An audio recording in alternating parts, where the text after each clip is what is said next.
the same words over and over again for a 2 or 3 week period. For example, land at such and such a street, or come down close and we will be out looking for you. And I think that these entities probably thought that she had invited them to meet the family. One of the most common questions asked by skeptics in the UFO field is, why don't they just land? You know, why don't they ever land? Well, they land all the time. Ted Phillips in Missouri has looked at thousands of physical trace cases from 80 countries. I mean, these cases are all over the place. But when a debunker says, why don't they land, that means he hasn't studied that data. Debunker would commonly say, if aliens were visiting, why wouldn't they land on the White House lawn?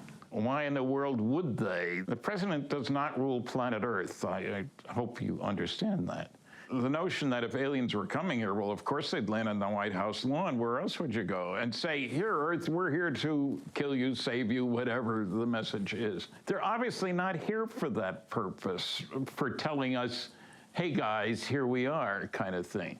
Society, generally speaking, acts in its own interest. We have spies to find out what our enemies are doing so they don't surprise us. One reason why we're not seeing more UFO landings these days may be due to the fact that we've been constantly shooting at them. The first recorded incident was in 1942, the Battle of Los Angeles, where a bright orange UFO was seen hovering over the LA area. After a blackout was ordered throughout the entire county, the Coast Artillery Brigade fired over 1,000 anti-aircraft shells at the UFO. They never actually hit the craft, which is interesting, but there were 5 civilian casualties as a result of the barrage. Anti-aircraft guns went into action against unidentified aircraft in the Los Angeles area shortly after 3 a.m. Pacific wartime this morning.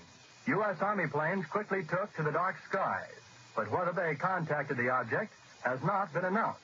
Concussion of the shells could be felt in downtown Los Angeles, 15 miles away. Shells frequently could be seen bursting near the object, but none appeared to hit it.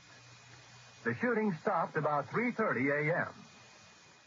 More recently, in 1997, while stationed in Peru, Lance Corporal Jonathan Weygandt reported finding a crashed craft with ETs inside that he claimed had been shot down by a missile. It was buried in the side of a cliff.